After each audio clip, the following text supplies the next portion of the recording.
La dernière supernova, un roman de Éric Simon. Avril 2025. Josh avait une mine bizarre ce matin. Erin l'avait remarqué tout de suite. Elle pouvait déceler la moindre contrariété chez des personnes qu'elle voyait pour la première fois. Avec une connaissance de longue date, c'était encore plus facile. « Qu'est-ce qui ne va pas, Josh ? Tu as un souci ? Hein ? Non, tout va bien. Tu es sûr ? Tu sais que tu peux tout me dire, hein, Josh. On est là pour s'entraider. » Josh la fixa durant quelques secondes, sans un mot. « Ouais, je crois que je vais arrêter. »« Mais non ! Pourquoi tu dis une chose pareille ? » ?»« J'ai peur, j'ai plus envie, c'est trop risqué. J'ai pas envie de me ruiner la santé. »« Mais qu'est-ce qui te fait dire ça ? Mais c'est ce qu'on entend sur la supernova, c'est ça ? Mais tu sais que c'est des conneries. » »« Mais je sais bien que la supernova n'a aucun effet sur nous, mais il n'y a pas qu'elle, justement. J'ai repensé au rayonnement du soleil et puis au GCR et à leur impact sur le cerveau, tout ça. Ça me fait flipper. Je crois que je pourrais pas supporter de savoir que je suis en train de me flinguer les neurones uniquement pour le plaisir d'être parmi les premiers à marcher sur Mars. À quoi ça sert si après le retour on est devenu sénile prématurément, hein ? Et ça fait longtemps que tu penses à ça ? Tout ce qu'on entend sur la supernova m'y a fait repenser, j'imagine. En tout cas, cette nuit, je n'ai pas pu m'endormir. J'ai ressassé la question pendant des heures. Franchement, est-ce que ça vaut le coup ? Mais bien sûr que ça vaut le coup. Rien ne dit que tu seras impacté par des rayons cosmiques. C'est complètement aléatoire. On sait tous qu'il y a une part de risque. Tu peux aussi dire que la probabilité pour que le lanceur explose au décollage est plus grande que celle de devenir neuneux. Ouais, et il y a aussi l'effet de la pression intracrânienne. J'aime pas l'idée de me bousiller les yeux consciemment, tu vois. Oh, tu abuses là. Au pire, ton nerf optique sera un peu écrasé. Tu seras myope comme la moitié des astronautes. Tu devrais même t'en féliciter, comme ça tu seras presbyte plus tard. Ah ouais, tu parles d'une consolation. Mais pense à tout ce que ça représente. Tu peux devenir astronaute. Franchement. Et si tu veux, à la limite, tu pourrais même t'arranger pour faire partie des équipages, mais en faisant en sorte de ne pas être choisi pour les missions. C'est facile, hein. Ah, c'est comme ça que tu imagines les choses, toi.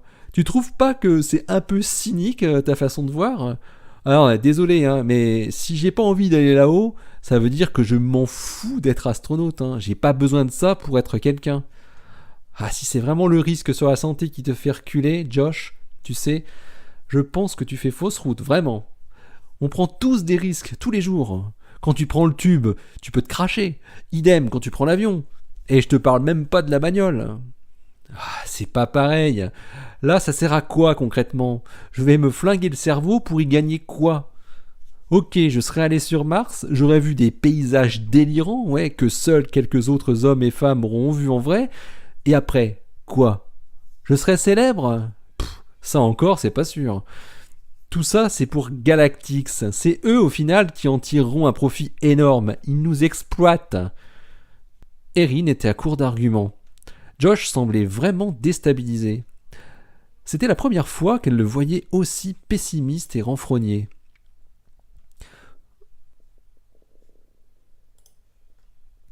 Au bout d'un moment, ça sautait presque aux yeux. La courbe que Laura regardait n'était pas normale. L'évolution du flux de neutrinos prompt, ceux de la bouffée initiale produite lors de l'effondrement du cœur de Bételgeuse, ne ressemblait pas à celle qui était reproduite par les simulations. Alors que les calculs donnaient tous une variation abrupte du flux à la fin de la bouffée, ce qui correspondait naturellement à la fin de l'effondrement et à l'apparition du trou noir, la courbe de Laura montrait une traîne. Le flux de neutrinos décroissait lentement sur plusieurs centaines de millisecondes au lieu de disparaître brutalement. Elle n'osait pas mettre en cause les codes de simulation. Il s'agissait des meilleurs et des plus récents codes de calcul de supernova qui avaient été développés à l'université du Tennessee par les meilleurs spécialistes. Le code Chimera employait en même temps le transport des neutrinos et les équations de diffusion hydrodynamique couplées aux réactions nucléaires. Il reproduisait l'évolution de la phase explosive en 3 dimensions avec un pas de temps inférieur à la microseconde. Et le second code, certes un peu moins complet, donnait la même forme temporelle pour le flux de neutrinos. Laura alla voir Christina dans le bureau adjacent. Elle s'était répartie les données.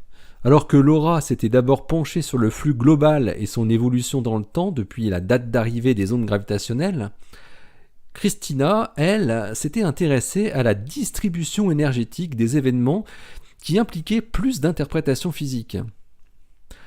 Christina, il y a quelque chose qui cloche dans les données. Quoi ? Oh, ne me dis pas qu'elles ne sont pas cohérentes. Non, ça c'est ok. C'est juste que la décroissance temporelle est comme anormale. Anormale comment ? Je compare les données avec ce que produisent les codes de simulation d'effondrement de cœur, Chimera et Spex, et c'est pas pareil sur la fin de la bouffée. Tu peux me montrer ? Oui, c'est encore sur mon écran.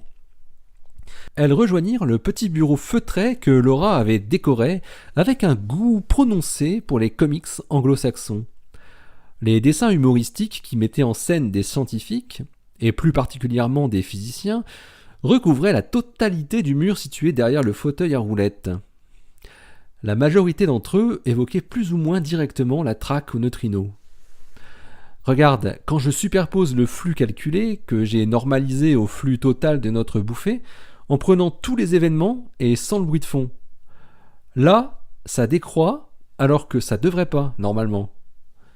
Christina regardait l'écran, les yeux pensifs, sans dire un seul mot.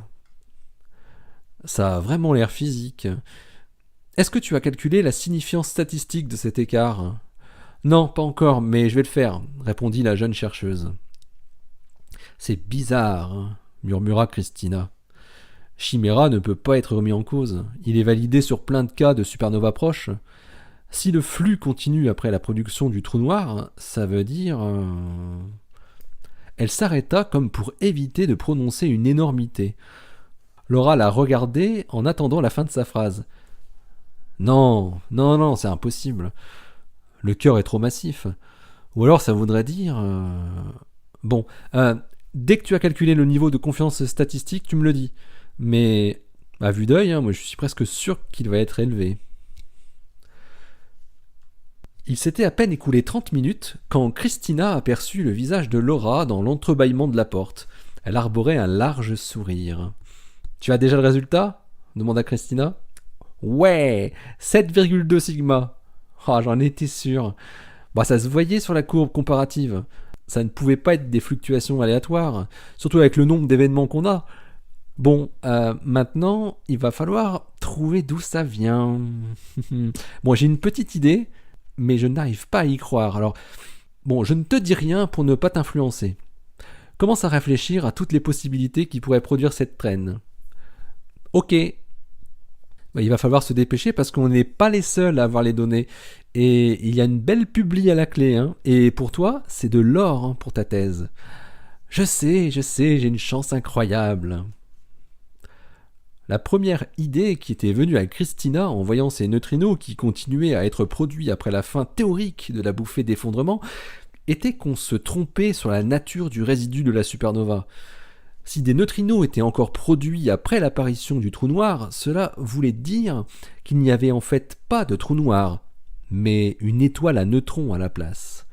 Cela paraissait impossible, vu la masse du cœur de Bételgeuse, à moins de remettre en question le modèle bien établi depuis plusieurs décennies de l'effondrement stellaire et le modèle de Lindart, accepté par tout le monde depuis pas loin de 10 ans, ou de remettre en cause les mesures de masse de l'étoile, elle aussi bien établie depuis très longtemps. Avant de vouloir tout remettre en cause, il faudrait trouver d'autres indices qui iraient dans le même sens. S'il s'était formé une étoile à neutrons au lieu d'un trou noir, celle-ci devrait être détectable dans le cas où son axe de rotation n'était pas orthogonal à la ligne de visée. Christina commença à rechercher des publications expliquant quels étaient tous les signaux observables provenant d'étoiles à neutrons venant de naître. Elle n'était pas spécialiste, mais comprenait très bien les phénomènes en jeu dans ces systèmes extrêmes où se mêlaient les 4 interactions fondamentales de la physique. La grande différence entre une étoile à neutrons et un trou noir, hormis la présence d'un horizon, c'était le champ magnétique. Alors que dans le cas d'un trou noir, le champ magnétique était produit par les particules chargées en rotation autour du trou, avec une étoile à neutrons, c'était beaucoup plus complexe. Une partie du champ magnétique pouvait aussi provenir d'un disque d'accrétion, mais la majeure partie était produite à la surface même de l'étoile à neutrons. Il s'ensuivait une émission de particules chargées depuis la surface qui induisait un intense rayonnement dans les longueurs d'onde radio. Et comme les étoiles à neutrons étaient généralement en rotation rapide, cette émission radio très focalisée balayait l'espace à la manière d'un phare, en suivant la période de rotation de l'étoile à neutrons. C'est ce phénomène de pulsar qui avait été découvert par Jocelyn Bell en 1967 et avait prouvé par l'observation l'existence des étoiles à neutrons. L'axe d'émission radio coïncidait rarement avec l'axe de rotation, mais si c'était le cas, alors on ne pouvait pas observer de balayage, et donc pas de pulsation caractéristique. Les pulsars avaient généralement des champs magnétiques d'une intensité démesurée, des millions ou des centaines de millions de fois plus intenses que le champ magnétique d'une étoile comme le Soleil. Ceux qui possédaient les champs les plus forts étaient appelés des magnétars. Ils pouvaient produire des phénomènes particuliers de reconnexion magnétique si puissantes que des électrons étaient fortement accélérés et pouvaient produire des petites éruptions de rayons gamma. Christina touchait une piste intéressante. Un séminaire dédié entièrement à SN 2024 JG était organisé par l'INFN à l'université de Pise. Il regroupait différentes communautés scientifiques italiennes intéressées par la supernova, des astronomes bien sûr, mais aussi des physiciens théoriciens et des physiciens des astroparticules. Christina y représentait IceCube 2 en compagnie de 2 collègues de Rome. Elle voulait tâter le terrain avant d'annoncer ses premiers indices, laissant penser qu'il pourrait s'agir d'un pulsar au lieu d'un trou noir. Elle savait qu'une telle annonce était risquée. Il fallait de solides arguments pour être crédible, et la traîne dans le spectre temporel des neutrinos de la bouffée, même si elle était bien réelle, statistiquement parlant, n'était sans doute pas suffisante pour pouvoir affirmer qu'il n'y avait pas de trou noir. La fin de la matinée approchait quand ce fut au tour de la représentante de l'expérience Ego Virgo d'exposer ses premiers résultats. Après plusieurs présentations, où il avait été surtout question de photométrie, de courbes de luminosité et de spectroscopie, on allait enfin entendre des choses plus subtiles. La jeune chercheuse qui présentait était ici chez elle, même si elle était française. Claire Bertin était actuellement en postdoc à l'École normale supérieure de Pise, après avoir brillamment soutenu sa thèse 1 an auparavant sur la détection de fusion d'étoiles à neutrons par leurs ondes gravitationnelles. Christina écoutait attentivement. Depuis leur alerte Test News du 25 octobre, les interféromètres gravitationnels n'avaient bizarrement plus fourni aucune donnée, que ce soit les Américains, les Indiens ou les Japonais.